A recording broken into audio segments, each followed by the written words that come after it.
Everyone, good morning. Welcome back to our channel ভিডিওটি। আশা করছি তোমরা সবাই খুব ভালো আছে। আমিও ভীষণ ভালো আছি, মানে মোটামুটি ভালোই আছে, কিন্তু আমার শরীরটা একদম ভালো নেই। সকালে প্রচুর ঠান্ডা লেগেছে, গলা দিয়ে সাউন্ড বেরোচ্ছে না, আর শরীরেরও ঠান্ডা লেগেছে।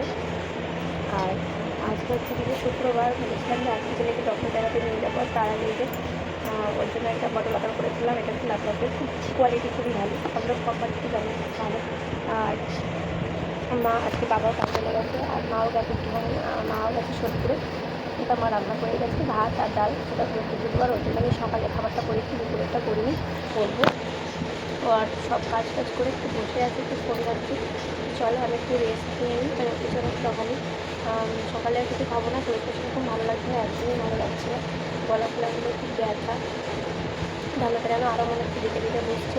তো যাই হোক, চলো আজকে সারাদিন কী করি, ডক্টর কী বলে, কী খেতে পারে, সবটাই তোমাদের সাথে শেয়ার করবো। তো চলো তোমরা ভিডিওটা দেখতে থাকো, আমার সঙ্গে থাকো। তো এদিকে দেখো, মা ভাত করে গেছে, ভাত আলু ডাল আর সয়াবিন, মানে ডাল সয়াবিন আলু দিয়ে সিটি মেরে গেছিলো সেইটা। আর আমি একটু বেলা করে খেয়েছি সকালবেলা। আমার একদম খেতে ভালো লাগছিলো না, আর আমার শরীরটা একদম ভালো ছিল না। আর এটা হচ্ছে শুক্রবার দিনকার ভিডিও, তা এই ভিডিওটা 2-3 দিনকার মিলিয়ে করা। আর খুব কষ্ট হচ্ছিল আমার ঠান্ডায়, আমার গলা দিয়ে রীতিমতো স্বর বেরোচ্ছিলো না। আর এই দিন ছিল ছেলেকে ডাক্তার দেখাতে যাওয়ার দিন। এবার উনি 3টে থেকে বসে, তাই তাড়াতাড়ি করছিলাম সব কিছু। তো এদিকে দেখো আমি ডাল তরকারিটাও নিয়ে নিচ্ছি। খুব বেশি, তাও ভাত অল্প ছিল, তাও রেখে দিয়েছিলাম। শরীরটা এতটাই খারাপ ছিল যে পুরো ভাতটা খেতেও পাইনি সেই দিন। তো দেখতেই পাচ্ছ মা করে গেছে, আর কিছু করার আমি সময় হয়ে ওঠেনি। তো চলো আমি চটপট করে খাবারটা খেয়ে নিই, খেয়ে দিয়ে একেবারে রেডি হয়ে তোমাদের সামনে আসছি। তো চলো তোমরা ভিডিওটা দেখতে থাকো আর আমার সঙ্গে থাকো। তো দেখো ফাইনালি আমরা দুজনে রেডি হয়ে বেরিয়ে পড়েছি এখন কি সামটাতে, আর যাবো হচ্ছে যে আমরা হসপিটাল নেই। তো চলো যাই ডাক্তার দেখাতে।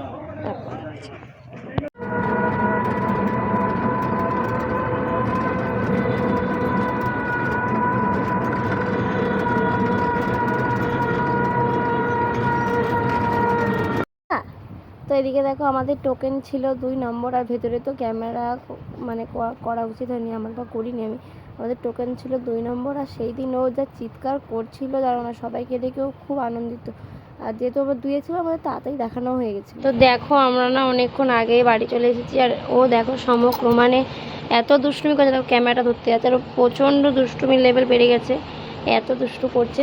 তো যাই হোক, আমি বলেছিলাম যে আমার শরীরটাও ভীষণ খারাপ, সত্যি কথা বলতে গেলে ভীষণ খারাপ। শরীরটা চলছে না আমার রীতিমতো, জানি না কেন, প্রচুর ঠান্ডাতে কষ্টই হচ্ছে। আমি আর ভিডিওটা করতে পারি না, আমার চোখ দেখে বুঝতে পারছি আমার শরীরটা সত্যি খুব খারাপ।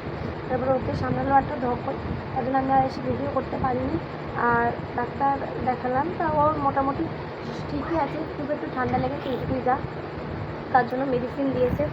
আর ওর তো যেহেতু 8 মাস হয়ে গেছে, ওর তো বাড়ির নর্মাল খাবার খেতেই পারে, সেগুলোই বললো। আর ওর যেহেতু একটা অ্যালার্জির প্রবলেম আছে, একটু গ্যাস ট্যাস দেবে, তার জন্য তেলটা একটু অ্যাভয়েড করতে হবে, এটাই। আর ওষুধপত্র তো দিয়েছে, সেগুলোই ও খাচ্ছে। তো চলো দেখা হচ্ছে নেক্সট দিন। আর আমার শরীরও ভালো নেই, অবশ্যই আমি খুব তাড়াতাড়ি ভিডিওগুলো পোস্ট করবো। তো চলো তোমরা ভিডিওটা দেখতে থাকো, আমার সঙ্গে থাকো। হ্যালো এভরিওয়ান, তোমাদের সাথে আমার আবার দেখা হচ্ছে শনিবার দিন ঠিক সন্ধ্যেবেলা। তারপরে আর শুক্রবার দিন কি বৃহস্পতিবার দিন আর ভিডিও করা হয় না, শরীরটা ঠিক দিচ্ছেও না, এখনও শরীরটা খারাপ, একটু ঠিক হোক। আর এখন আমি মা আর ও 3জনে মিলে যাচ্ছি একটু বাজারে। তো চলো আমি একটু বাজারে যাবো, আর আমি একটু প্রদীপ দিই, হচ্ছে কি যে ঠাকুরকে প্রদীপ দেবো, রাধাকৃষ্ণকে একটু দর্শন করবো, আর এক জায়গায় যাবো, সবটাই তোমাদের সাথে শেয়ার করবো। আর এটা হচ্ছে আমার আউটফিট, আমাকে কেমন লাগছে অবশ্যই কমেন্ট করে জানিও।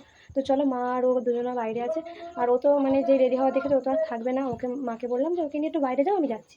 তো চলো আমি ঘরটার তালা মেরে আপাতত ওকে যাই, যেতে যেতে তারপর তোমাদের সাথে কথা বলছি, আর ভিডিওটা তোমরা দেখতে থাকো, আমার সঙ্গে থাকো। আর আপাতত এখন হাতে প্রদীপ আছে, ও আছে, সব নিয়ে ভিডিও করতে পারবো না, একেবারে যেখানে যাচ্ছে সেখানে গিয়ে ভিডিওটা কন্টিনিউ করবো। তো চলো তোমরা ভিডিওটা দেখতে থাকো আর আমার সঙ্গে থাকো।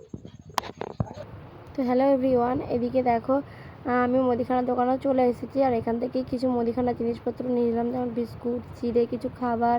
তো এই যে আমার বাবা গাড়ি চালাচ্ছে, গাড়ি কিনে দিয়েছে, আমরা ওকে একটা পতি প্যান কিনে দিয়েছি, পতি প্যান, এই যে এটা পতি প্যান, ওখানে পতি মুখে দিলে হবে না, কিন্তু এটা ধোয়া নয়, সবাইকে বলবো নাকি তুমি কি করেছো, বলবো নাকি? তো যাই হোক, আমি হচ্ছে যে আমরা বাজারে গেছিলাম, তো বাজার থেকে এই যে জুয়েলার্সের দোকানে গেছিলাম, কি নিয়েছি একটু পরে দেখাচ্ছি। আর যেটা সবার আগে ঘটনা, এই ফোনটাকেই আমি জুয়েলার্সের দোকানে রেখে চলে এসেছিলাম। বাজারে আসার পর আমার মনে পড়েছে ফোনটা কোথায়। ফোনটা খোঁজ করতে তখন পাই না, তখন দেখি কি ফোন করি ওই দোকানেই পড়েছিল ফোনটা। তো যাই হোক, যে ভালো মানুষ বলে ফোনটা রেখে দিয়েছিলো, আর অন্য কেউ হলে এতক্ষণে ফোনটা হাত ছাপা হয়ে যেত। তো কী কী কিনেছি আগে সবটা তোমার দেখিয়ে দিই, যে বাজারে কী কী করেছি, তারপর ওটা দেখাচ্ছি। কমপ্লিট করে নিই। সবার আগে যে একটা ব্রেড, একটা বিস্কুট, এই যে স্যারের চিড়ে,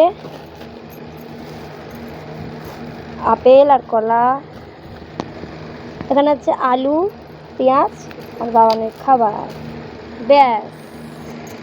আর এটা হচ্ছে কি যে ভাইয়ের জন্য একটা চকলেট। আমি একটা এই যে যেটা নিয়ে এসেছি, এটা অনেকদিন ধরে আমার নেওয়ার ইচ্ছে ছিল, আমার বোনেরও একটা আছে। এই যে একটা নোজপিন, খুব পছন্দের আমার। এরকম একটা নোজপিনই আমি চেয়েছিলাম। আমার বোনেরও একটা রকম আছে, আমরা দুজনা এরকম ছোটোখাটো পড়তেই পছন্দ করি। তো কেমন হয়েছে অবশ্যই কমেন্ট করে জানিও।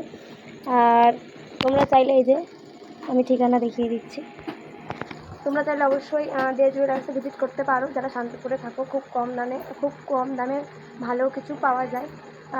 ঠিকানা হচ্ছে যে আমাদের বড়বাজার রথতলা ডে জুয়েলার্স। চাইলে অবশ্যই তোমরা ভিজিট করতে পারো। আর দাদাটার ব্যবহার খুবই ভালো। তো যাই হোক, আজকে যেটা আমার সাথে হয়েছে, আমি তো প্রচণ্ড ভয় পেয়ে গেছিলাম বাজার করতে গিয়ে। আমি যখন ভিডিওটা ভিডিওটা করবো বলে বের করি, তখনই দেখি ফোন নেই। কারণ রাস্তায় ছেলেকে নিয়েছিলাম, তো ভিডিও করা হয়নি সেভাবে। তা বাজারে গিয়ে ভাবলাম একটু ভিডিও করতে গিয়ে তখন দেখি ফোনটা নেই। তখন আমি মারবো দিয়ে ফোন করি, তখন দাদাটা ফোন রিসিভ করে বলে, হ্যাঁ তুমি আমার দোকানে ফোনটা ফেলে গেছো। তো যাই হোক, তো চলো ভিডিওটা আমি এখানেই এড করছি। ভিডিওটা তোমাদের কেমন লাগলো অবশ্যই তোমরা কমেন্ট করে জানিও। আর একটা লাইক করে দিও, কমেন্ট করে দিও, ভিডিওটা শেয়ার করে দিও। আর চ্যানেলটা অবশ্যই করে সাবস্ক্রাইব করে দিও। যারা ফেসবুক থেকে দেখছো তারা পেজটা আমার অ্যাকাউন্টে ফলো করে দিও। তো চলো, টাটা বাবাই, সবাই খুব ভালো থেকো, সাবধানে থেকো। টাটা, দেখা হচ্ছে নেক্সট দিন নতুন ব্লগের সাথে। ততক্ষণ আমার জন্য অবশ্যই অপেক্ষা করো। টাটা। তো দেখো বন্ধুরা, ওর জন্য এই যে এই মিকি মাউসের চেয়ারটা কিনে দেওয়া হয়েছে অনলাইন থেকে।